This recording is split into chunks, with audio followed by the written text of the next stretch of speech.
Sarcoma Stories is a podcast created by Sarcoma Foundation of America to highlight the voices and experiences of patients, survivors, and care partners.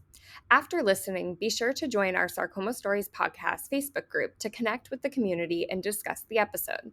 Follow us and enable notifications on Apple, Spotify, or your favorite podcast platform so you don't miss new episodes.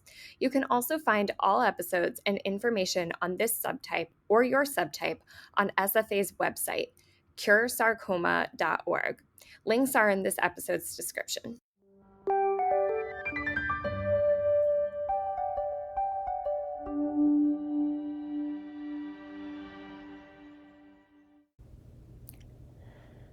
On this episode, we're joined by Rohini Deivasigamani, a 25-year-old from New Jersey who was diagnosed with Ewing sarcoma at 14 years old.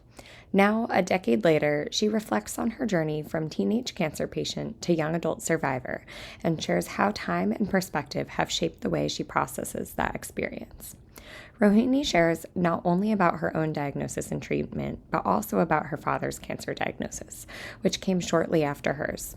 She discusses how her understanding of what they both endured has evolved over the years and the lasting impact those experiences have had on her life. In recognition of National Cancer Survivors Month this June, we're honored to share Rohini's story with our community.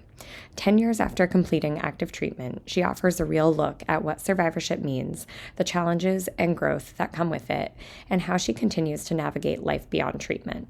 Rohini's optimism is magnetic, and her honest reflections are sure to resonate with many in the sarcoma community. Thank you so much, Rohini, for joining us and for sharing your story so openly. Let's dive in. Welcome to Sarcoma Stories, and if you are a regular listener, welcome back. If this is your first time, thanks for joining us. I'm Tasha. I'm one of your hosts. I'm Katie, your other host. Today we are joined by Rohini Deivasigamani. So Rohini, thanks so much for joining us. Would you like to give us a little introduction of who you are outside your sarcoma diagnosis? Yes, of course. Thank you both for having me on. This is so exciting. I just turned 25 actually yesterday, so I am now in my quarter life crisis era. I graduated college 3 years ago, so I went to Rutgers University in New Brunswick. I studied political science on a pre-law track and was a little bit unsure of law school. I worked at a law firm after college. I also held some legislative internships in college as well and was very much into it, but I think the decision to go to law school, go to med school, just future is very daunting. I was a little unsure, so I'm still figuring out my next steps. But besides that, I love art. I love painting. I think that's like my therapy. I'm very much into acrylic painting. Just restarted dance. I was a Bharatanatyam dancer, meaning like Indian classical dance growing up. So I just got back into it after 10 years later. I quit right in high school. So I'm back doing that, and I play piano and trying my best to run. So that is what I'm trying to pursue in my adulthood. I love that. So many things you're doing. And you said you've restarted your dance career 10 years later. That is right around the time you were diagnosed. So the timing that you stopped Yeah. dancing was around the time that you got diagnosed at age 14. So I guess that's a good segue into that time of Yes. your life. Was that related or just happened to be around the same time? Yes, it was absolutely related. So 10 years ago, I was diagnosed with Ewing sarcoma, stage 1, localized in the right calf.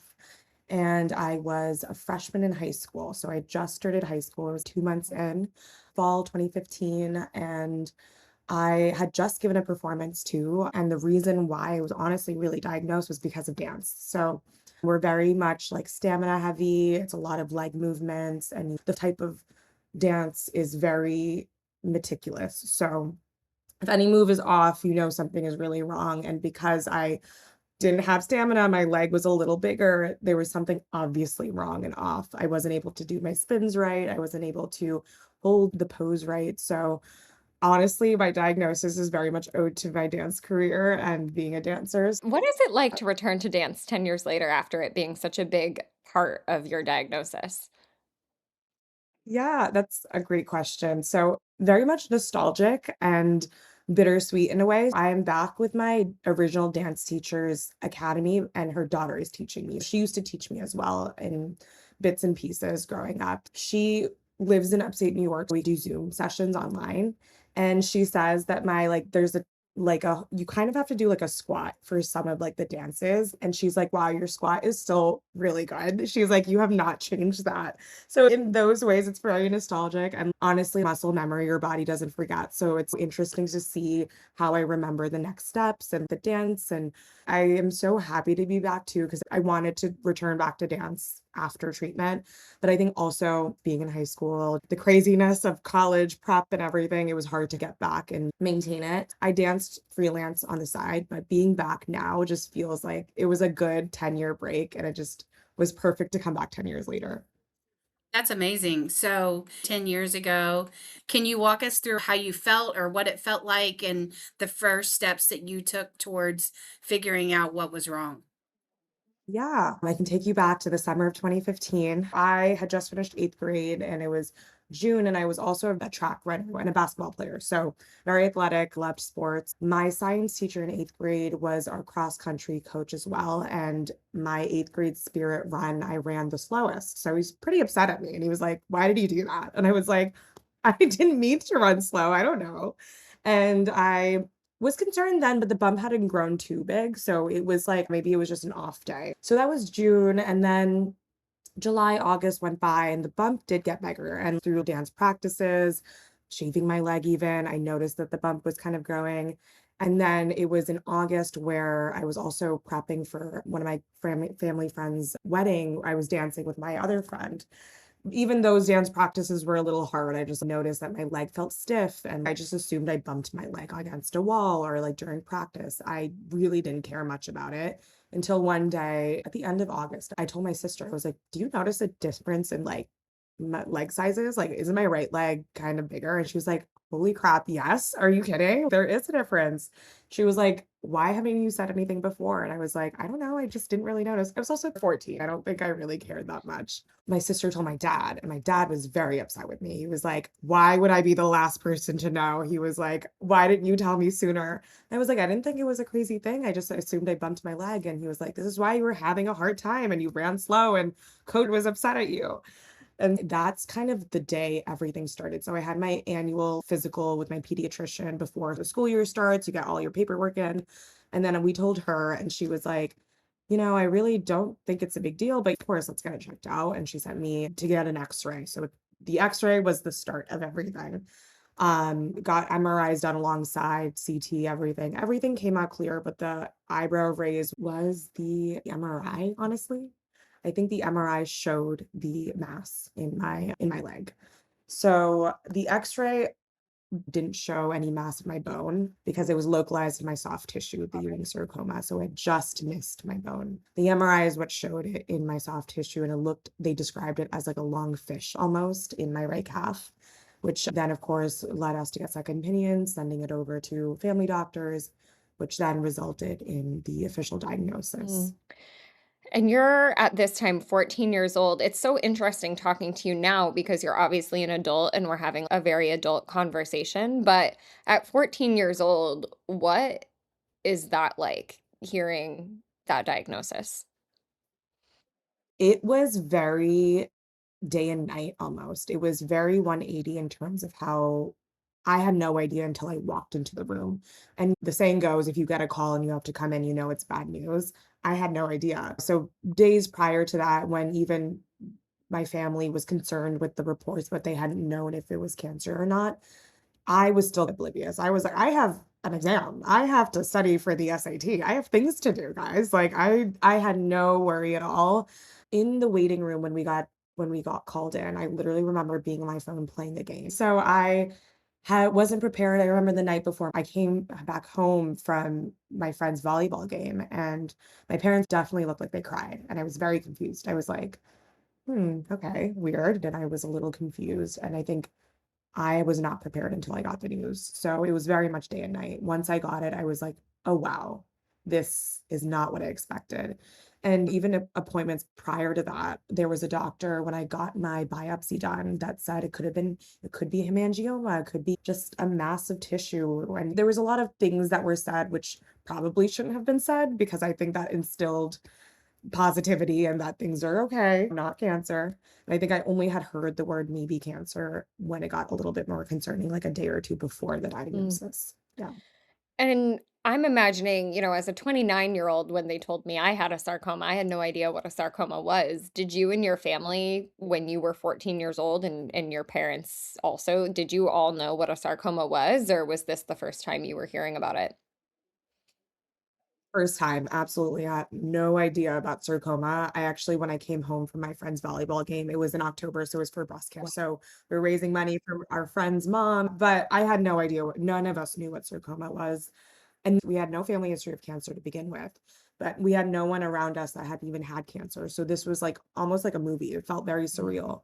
And unfortunately, even like after my diagnosis, we had heard so many other people, we had heard maybe that's just how it is inevitably. You hear so many other stories after you yourself go through something. I had no idea what osteosarcoma was, which was actually my misdiagnosis when I got diagnosed.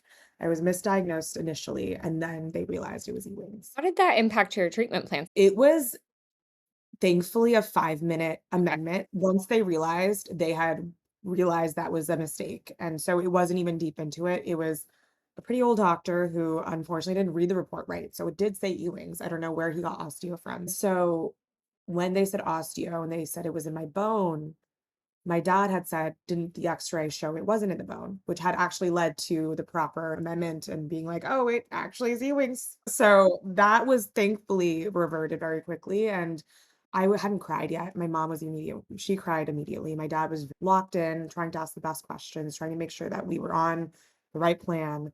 So treatment would have been very different, of course, with osteo. They had talked about in those 5 minutes, they had talked about taking the bone out, replacing it with a rod, and even possible amputation. There was a lot of things said in those 5 minutes that completely flipped. So then they realized it was just alongside the bone, and the treatment plan was pretty synonymous to what I eventually went through afterwards. So, can you tell us a little bit about what their treatment recommendations were? And then also keep in mind for the listeners, you're at the time, and there are a lot of decisions like fertility planning that get brought to many people facing a treatment plan, and some of the emotions or thoughts that went through your mind as you were facing those decisions.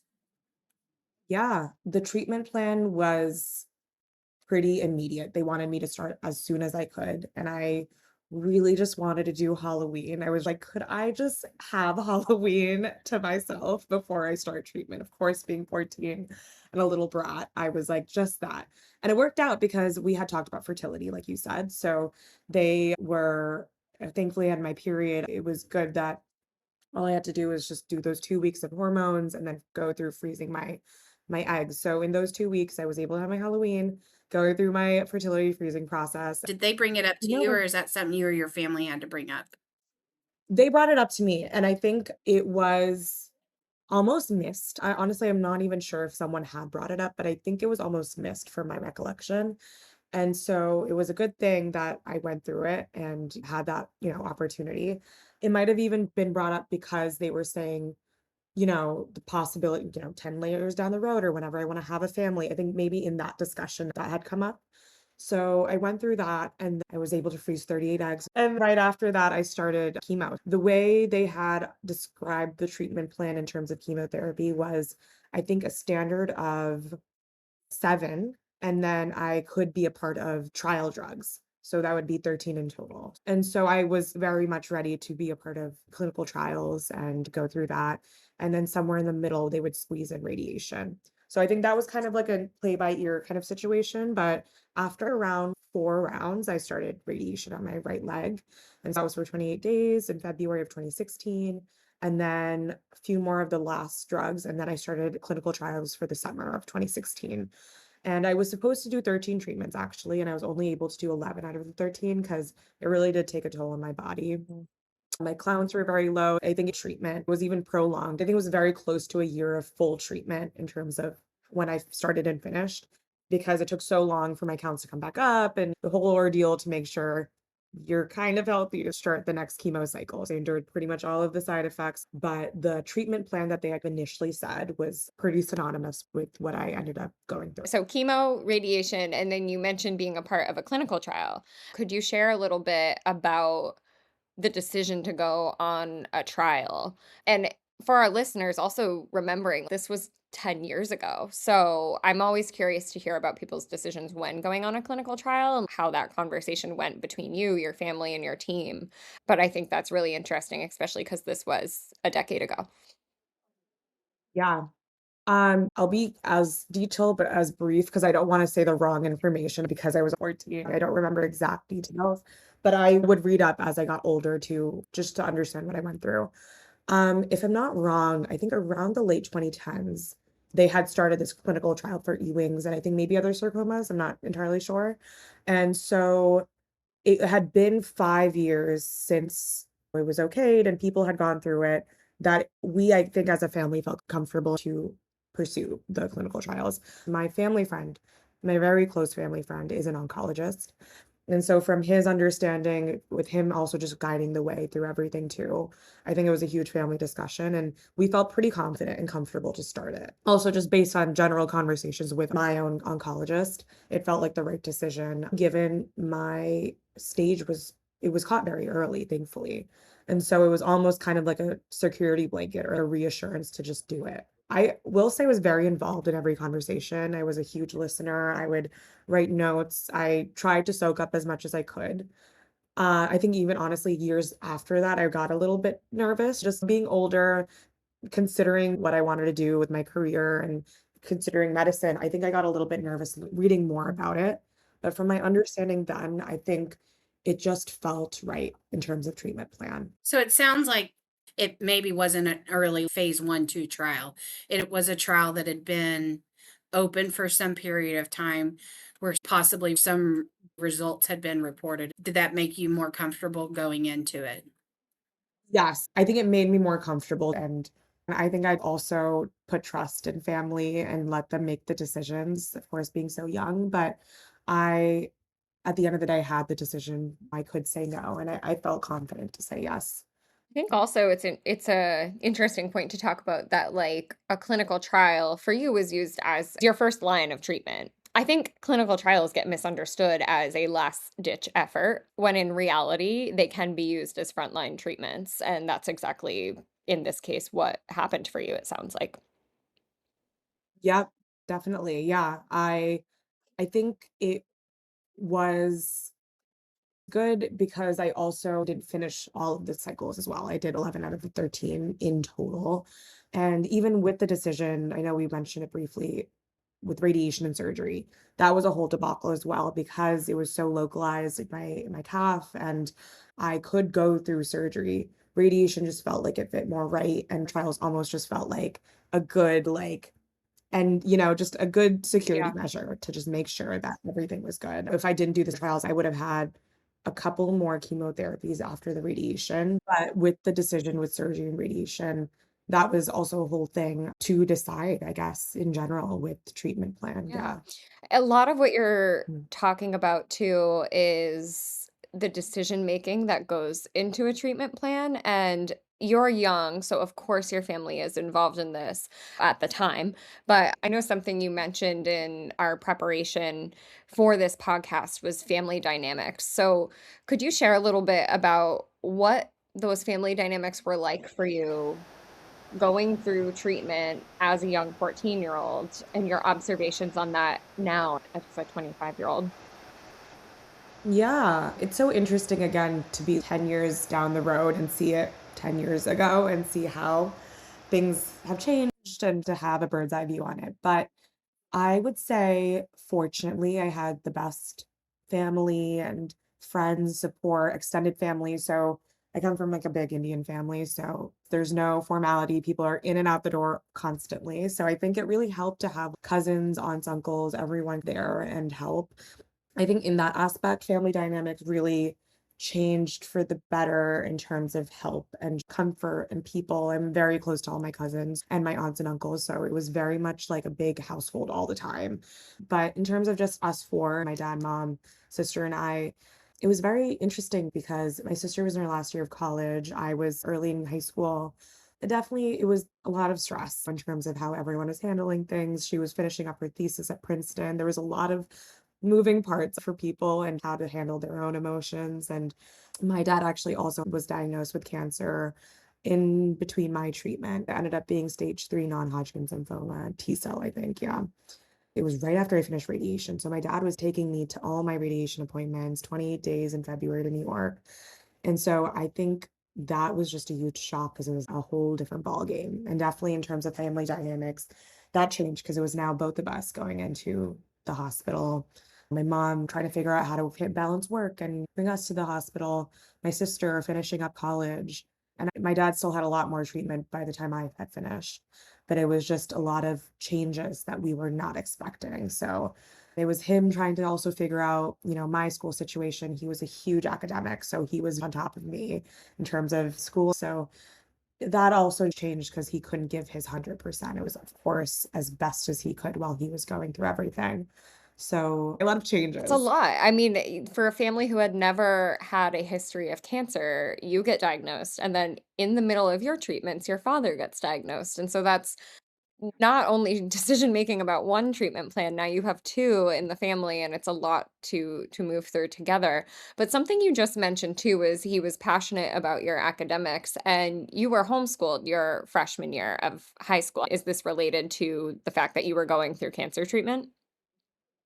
Yes, yes, I was. I made the decision. All my guidance counselors at school, everyone was like, take a year off. It's okay. And I was like, absolutely not. I will not be doing that, which I say in hindsight, class of 2020 was COVID, but I was very much, I will try to figure it out. And they were very accommodating. My school was the absolute best. I also went to a very small I'm from a very small town in New Jersey. I moved now, but then I was from a very small town.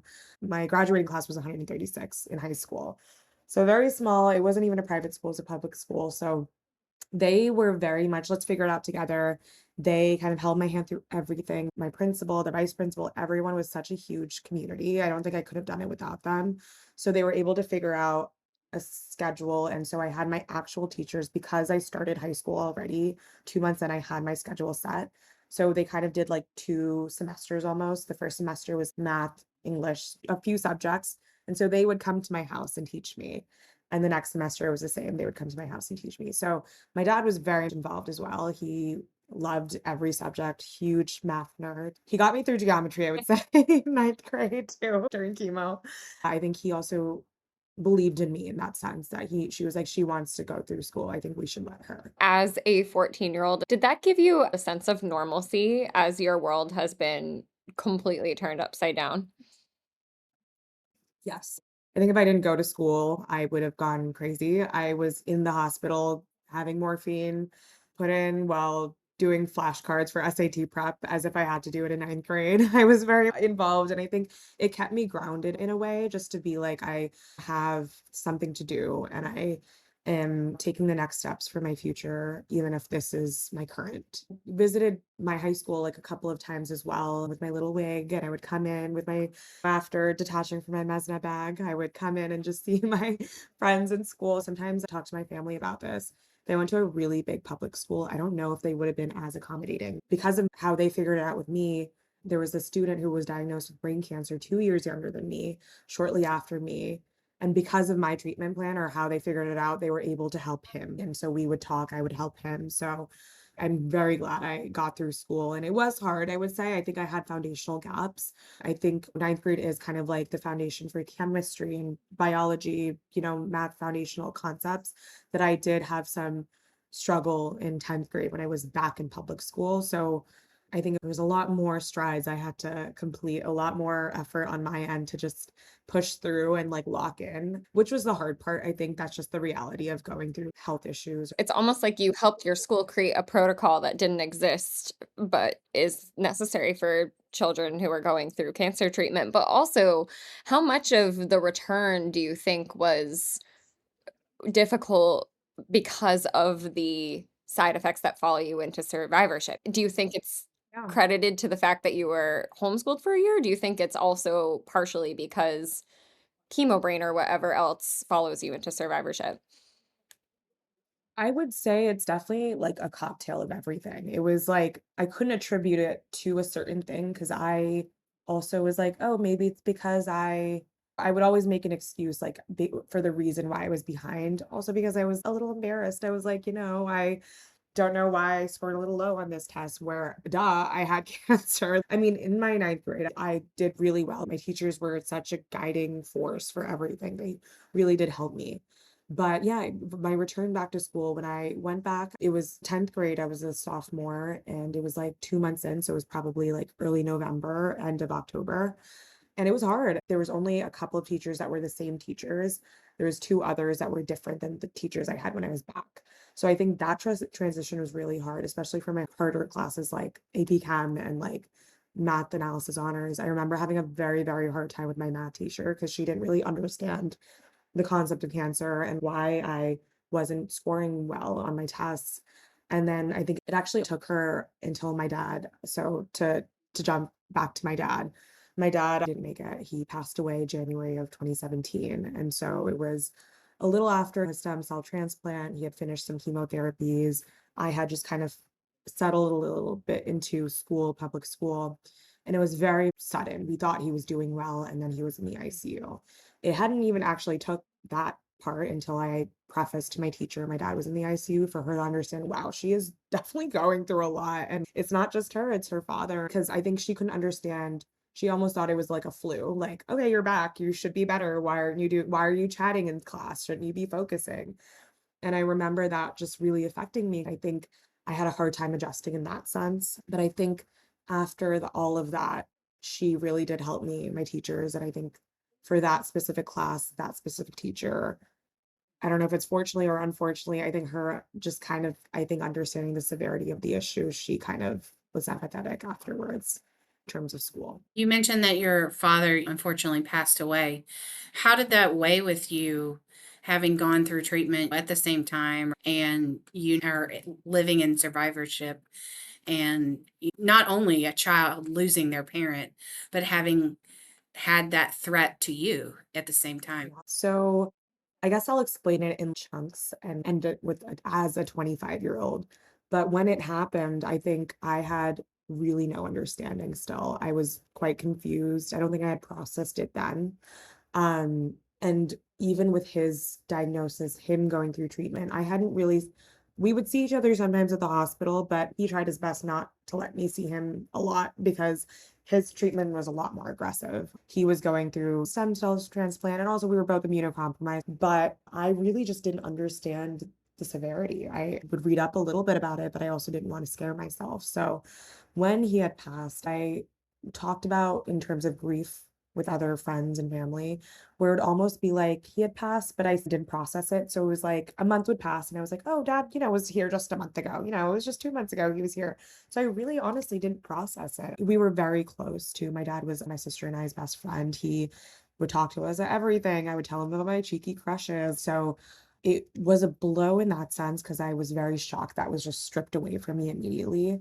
But in terms of processing his death and what he had gone through, I don't think I had realized that until years later. So I think until after I took AP Bio, until I was a 12th grader in high school and making strides to college and figuring out if I wanted to be pre-med, which I did start off as pre-med, that is actually when I realized what he had gone through. And that's actually, I think, when it hit me that my dad had passed away. And it was during COVID, actually. So I was still a freshman in college when COVID hit, the pandemic. I think that was the first time I had time to really sit with my thoughts for a very long time in quarantine and realize he's really gone. And I think those years of grief were very much like labels of, oh, dad was just here 2 years ago. He might just pop out and he's there. He'll maybe just come through the door. It was very interesting to experience all of that because grief just works in very mysterious ways. So then I think once I understood and I kind of was learning and I was taking classes as well, there was a part of me that understood, but there was also a huge part of me that was very fearful. And I think that's when I also dropped pre-med and I realized I did not want to be a doctor. And it wasn't for me. But in terms of my father and the grief aspect, it was a very long journey of grief. That's one that really probably never ends either, right? It adapts as you also grow. Could you talk a little bit about that fear? What became fearful? Was it the fear of recurrence for yourself, understanding the biology of cancer, understanding how it played out for your father? What was the fear there for you that you were starting to realize? As a human being, I'm very emotional. I try my best to be logical, and I have that, but very emotional. So I think when it came to taking classes and learning genetics and cancer, there was the huge fear of recurrence. It was 4 years post. So my 5 years was when I was a sophomore in college. So as a freshman, I was like, okay, I have one more year, 4 years in remission. I think learning more about it and understanding it made me more fearful because I was like, I don't know if I have to really sink deep into this. And of course, it's not like I wanted to be an oncologist. I could explore various other fields of medicine. But I think in general, it did impact me. I didn't even mention I was an EMT in high school as well. So my senior year of high school, I went to EMT school alongside being a senior in high school. Yeah, it was an experience. And I had a lot of elderly folk who had cancer, and I saw a lot of it too. I was learning it in EMT school. For some reason, again, I think that's because I didn't process anything. I really hadn't processed my dad's death, and I don't even think I processed myself. I was very much go, go, go. College apps, what's on the resume, what's next? The pandemic was fortunate in that way because I had time for myself to understand. But that's when I quit being an EMT as well. It was March 2020. I was like, I don't want to affect my health, and I don't know what's going on with the pandemic and what corona is. No one knew. So I just took that step. But in terms of the fear of learning and being a student and everything, definitely recurrence. I think just cancer definitely scared me for the first time in college. And I think that was the first time I had let my guard down and told myself it's okay to be scared because I had a poker face for so long and I was a kid too. I really didn't know much, but I had a poker face and I was very, very optimistic. There was never a crumb of pessimism in my body, even after my dad's death.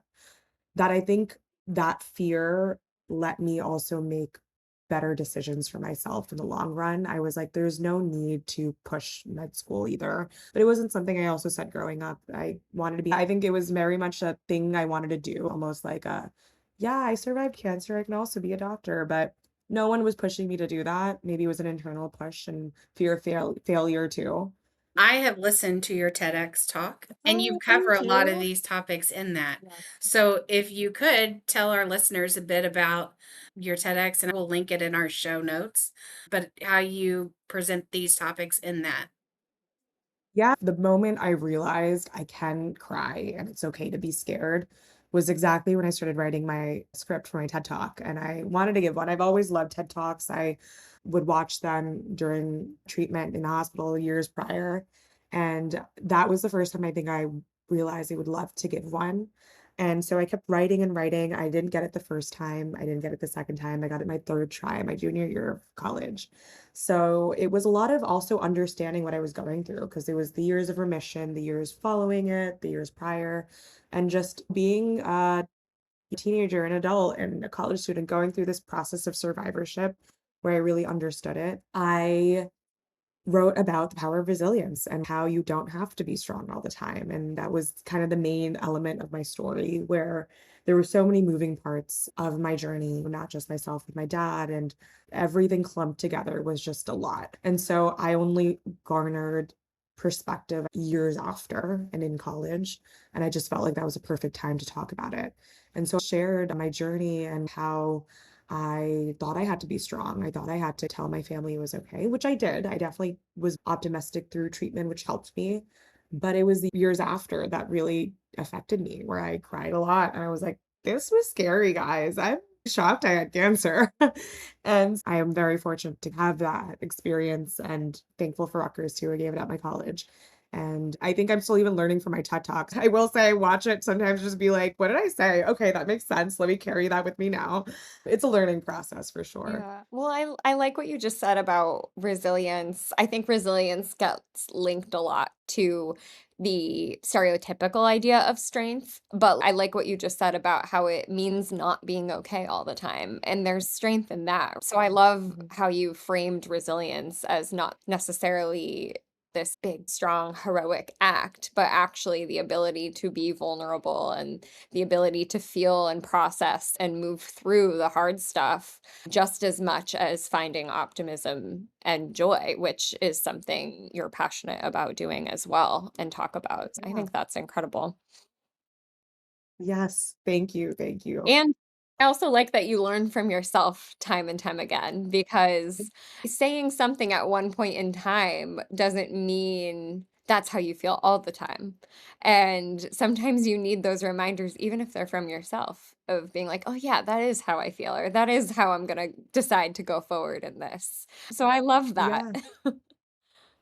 Thank you. Yeah, no, I mean, as cheesy as it is, yeah, I think it's really a process, right? And it's a journey. When you have a health issue or whatever it is, it really is just a journey. And I don't think I could have given a TED Talk very soon after my dad passed. I think it was years of understanding, years of growth, time, and maturity to have a fresh perspective on everything. And I even grazed upon it before, but even with my dad's death, I hadn't realized the emotions, and then I was finally able to label it as maybe survivor's guilt. Like I had survived and I was cheering on. I had, my remission party, but then my dad hadn't even made 1 year. So there was a lot of emotions with that I kind of grazed upon even in my TED talk. And I spoke at SFA for my talk or my speech as well. But yeah, it really is a journey. There's so many lows I faced even after my TEDx. That was 4 years ago as a junior in college. And I made a cheesy line at the end of it. I was like, you don't always have to be a superhero, but you literally don't. It's this thing where everyone is in awe of cancer survivors or cancer patients and just seeing how brave everyone is. But we didn't ask for this. We are just doing what we have to do and we take the day as it comes. And I think that's just the journey that we're all going through or have gone through. And I'm learning a lot every single day. This is actually a very timely conversation because June is Cancer Survivors Month, and this Yeah. episode will be released in June. So you're already on the path to talking about this, but could you talk about the challenges that you've faced in survivorship, or actually in general, what your survivorship journey has been like? Because I hate labels, but we classify someone 10 years as a long-term survivor. And I think something about survivorship, and you kind of talked about this with your math teacher, is that when someone returns somewhere or ends cancer treatment, we're like, okay, you're done. Great. You had the flu, you're back, like kind of like that. But we all know in this cancer world that that's not really how it feels. So I would love to hear from you what that journey has been like, what the journey of survivorship has been like for you in the last 10 years. As a 25-year-old now, I sometimes look back and I unfortunately have the thoughts of like, okay, if I didn't have cancer and if my dad didn't pass away, would I be at Harvard? In my experience, I would say I had to let go of certain opportunities or know this might be better for me because I didn't have the other opportunities that my peers had. I had a different path. I think in the years of survivorship too, after the 5 year mark, I felt a lot more relief, a lot more comfortability.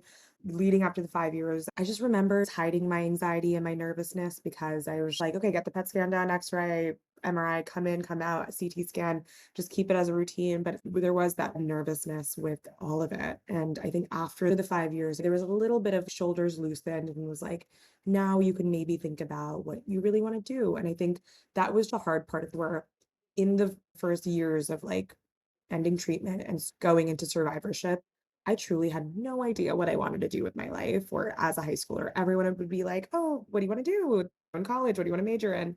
And I really had no idea. And I almost felt broken or wrong for not knowing, but how could you really know when you had gone through so much? And I had such a clear idea of what I wanted to do prior to all of that. So I'm like, clearly, this did affect me in that sense of future plans and everything. The future scared me. Every time I would go to see my long-term oncologist and we would talk about certain chemos I've gone through or things to look out for in terms of if this feels wrong, just know it's this, or if this feels wrong. I was scared. I was like, I don't know. I don't know if I want to know about certain things that could happen in the future. And I remember even my mom was slightly fearful too, to like do gene testing and everything. But that's what kind of scared me in the 10 years and feeling a little guilty for not knowing what I wanted to do with my life. Or I don't know if guilty is the right word. And I think that's also, maybe that's just a general thing. A lot of people just truly don't know. But I would always owe it to my past and owe it to, maybe it's because I had gone through so many life challenges at such a young age where my peers didn't have those problems and I had a different foundation. So then I would do that unhealthy thing where I was like, if I didn't go through those things, would I be at Harvard? But obviously that doesn't bring us anywhere. So I think in these years, I don't know if it's because I turned 25 and maybe my frontal lobe did click last night, but I was like, I feel more ready for my future. And for some reason, I had a hit of optimism and sureness. I think I don't think there would have been any right way to handle survivorship or years of remission. I was just figuring it out along the way. And of course, my family was so supportive, but my mom couldn't really understand why I didn't know. And I was like, I really don't think I would have been able to now, you know? I was still just trying to process everything I had gone through and just enjoy college at least, or enjoy making memories and figuring it out as I go. The making the decisions as you go is sometimes kind of just the part of it, and you can't predict. And Yeah. I was thinking as you were talking, we just spoke with another guest a few weeks ago who just finished treatment, and she was saying the future planning is what I have the most difficult time with. I've gotten really good at being in the present, but the future planning is really challenging, especially when your future has been threatened before. But also, what's fascinating about what you're saying is age 25, college, adolescence, this is a adolescent young adult challenge, is you're going through times of transition and adaptation, and that's uncertain and confusing, and you're questioning that to begin with. But then when you add a cancer diagnosis into that, it makes it even more so. So I think what you're describing is actually how a lot of people in that age range feel of, are my friends having their, maybe they're also feeling confused about the next steps, but also I have cancer. I had cancer. So it's what do you attribute it to? Being 25 or cancer or both? Definitely, and I've had these conversations with my girlfriends and friends in general, family, that definitely not alone. Everyone feels this in their 20s, and it's definitely an adolescent, young adult 20s thing where everyone has that quarter life crisis epiphany or whatever. I It was a relief to know that it wasn't just me, but I would think back to when I was 14 prior to everything and how excited I was about my future and wanting to take care of my parents when they were old and all of these things we would talk about as a family. Of course, so many things have changed and you just have to adapt as life goes on and you don't know what's going to happen in the future. And I think that's what I took away from everything now as a 25-year-old. It's unfortunate that I had to go through those experiences and my dad won't be there for my wedding or didn't see me graduate and see my sister's a doctor. And there's so many wonderful things that he unfortunately missed. But I think it also gave me comfort to know that it's okay that I didn't know for so long or didn't know how I wanted my future to pan out and that I still have time and it's okay. And I don't need to make haphazard decisions or rush into things. I'm curious, 10 years out, we've talked a lot about like the emotional side of it, but from a sarcoma perspective, do you still have to get scanned once a year, or what is the monitoring process like for you? Yeah. So within the 5 years, it was every 3 to 4 months, I would say, and then it kind of panned out to 6. After 5 years, for the first 2 years, I think it was every year, X-ray, MRI maybe, and as of recently, it's been every 2 years, echo, cardiogram, and I think I do still get an X-ray done every year just to make sure, and then it's like a physical, so I kind of treat it as like an annual physical. And what about the emotions around spacing that out? And is that something that you've struggled with and not having that safety net as tight? There was a lot of emotions, especially in the past couple of years. Everything ended up being okay, but there was a little bit of an eyebrow raise with my blood counts and things were all okay. But I think those fears really got to me and I got so scared. I'm like, I don't want to go to the doctor. I want to skip this year. I don't want to do my annual physical. So I have those emotions, but then I'm like, I just need to do it. And I don't have as much of a strong fear anymore, but I think I feel more mature, but I don't know what the right word is. I feel more settled, I think, now that it's been 10 years. I feel older. I see my long-term team. Yeah. One thing that From my perspective as a sarcoma patient, and you may agree, I've had to get to the place of recognizing the sarcoma for what it is and that you still need to monitor, but not letting it take up too much space in your mind and your body and your Yeah. life. Definitely. I totally agree. I think that's what I tried to do as well and make that space. I mentioned briefly I considered law school and I worked at a law firm, and a lot of the cases I actually dealt with were with mesothelioma and cancer patients.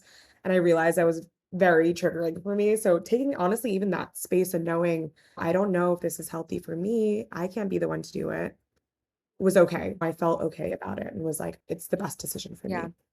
Something you have been seasoned at throughout your journey is pivoting constantly, pivoting Mhm. as Yes. you've been going through your treatment, pivoting after it, and making those changes. While that can be hard to navigate, I also think that's a strength because there are people in the world who get stuck in one place and don't always pivot. So I think that's actually a strength of yours. Thank you. Still trying to pivot, but Speaking trying of a my Friends best. episode, pivot. We've talked about family changes, school, career, navigating your future. Are there any other elements of survivorship that you've had to navigate? Definitely. I think there's so many different aspects you realize could have been affected from a cancer journey. When I started college, I didn't tell any of the new friends I made that I had cancer or lost my dad until maybe a couple of months after. If it came up, it would come up, but I kind of was just like, fresh start, new thing. And it was really nice to see that it didn't drastically change friendships. If anything, they had loved me more, and it never felt like an emotional burden, hopefully, to anyone that were my friend. In terms of other aspects of survivorship, I guess dating. Dating has been definitely really interesting. I think it is really hard for anyone to understand cancer who hasn't gone through it, because it was hard for me. I didn't have family history and I couldn't still understand it.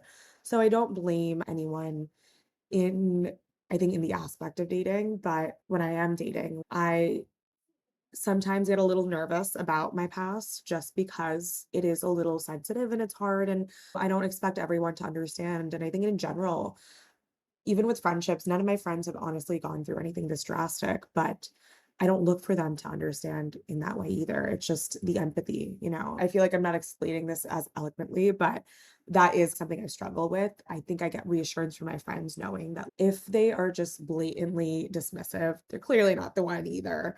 But that's definitely something I'm still navigating in this treacherous dating world. Hard dating world to begin with, let alone when you have a past that you're nervous about sharing. In the world of dating and cancer, I feel like when it gets brought up, there may be feelings of, okay, there's more important things like living or dying. However, for an adolescent young adult, this is a natural part of life. And that part of life is potentially finding your life partner. And that's actually a really serious thing when you're that age range. Yeah. And I Mhm. remember when it was me, I was single coming out of my diagnosis, I was, like, watching my friends get engaged and married, and I was like, "Well, and how am I supposed to now describe to somebody that I have this medical history that's kind of frightening and could impact our future?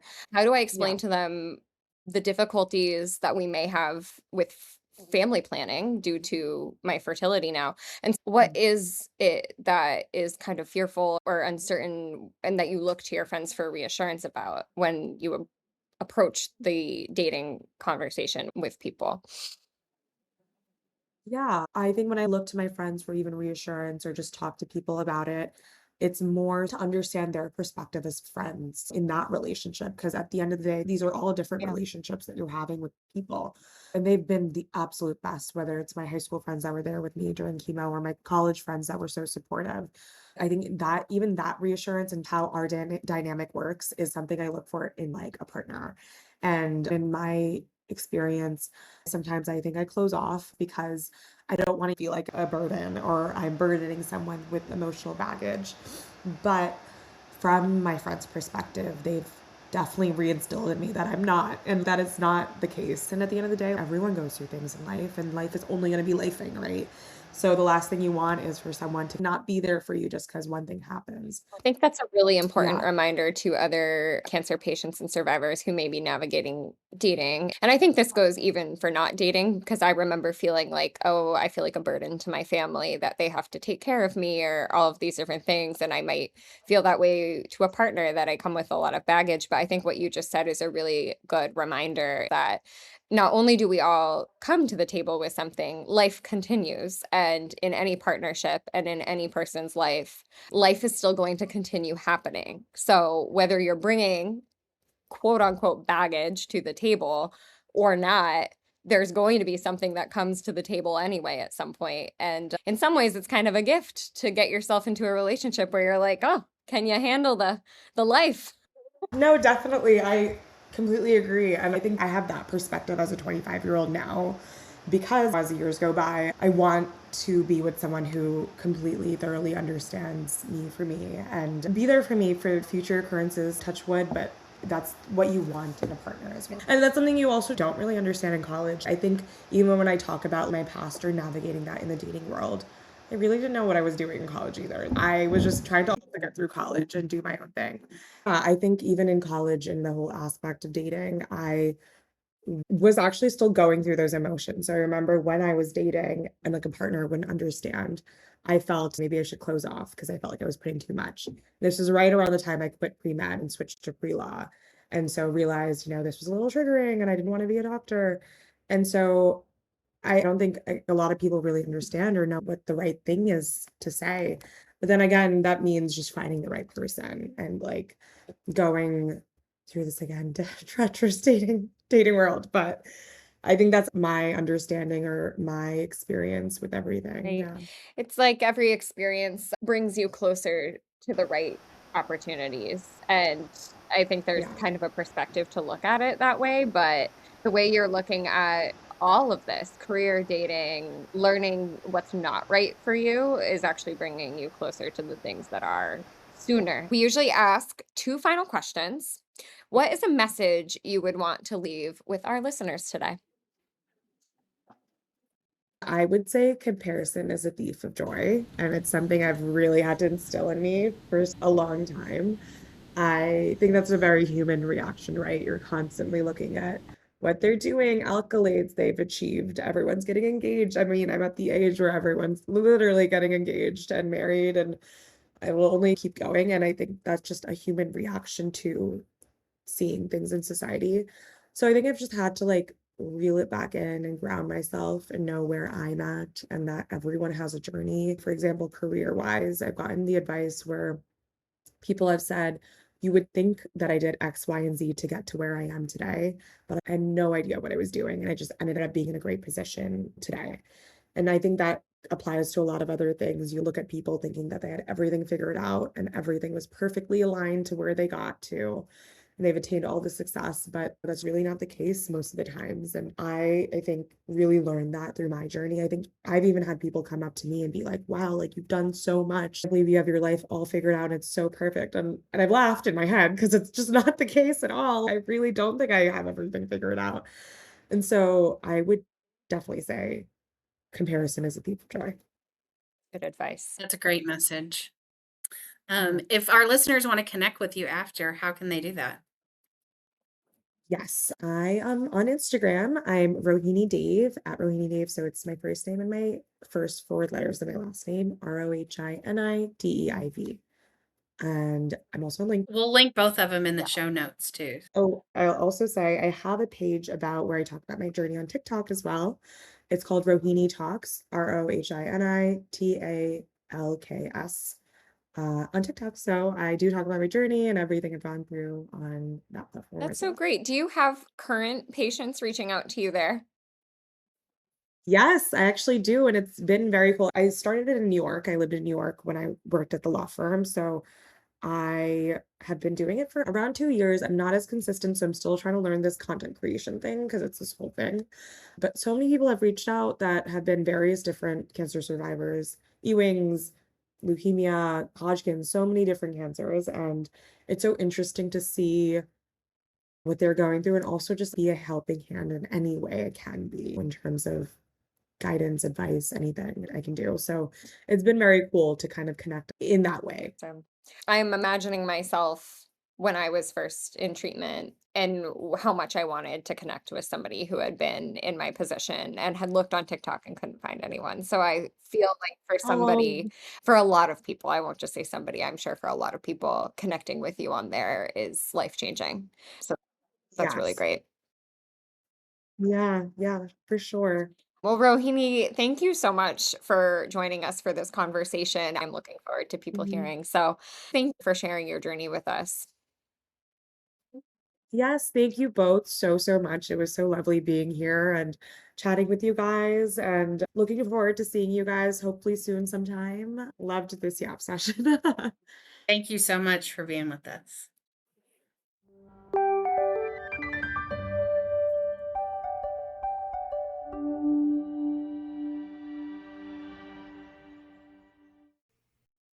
Thanks for joining us today. Did this episode resonate with you?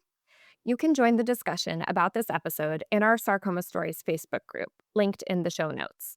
If you found this podcast helpful, your feedback is incredibly valuable and helps to create more awareness about sarcoma while sharing vital resources with someone who may need it. Be sure to leave a rating and review. Thanks for listening, and we'll see you next time.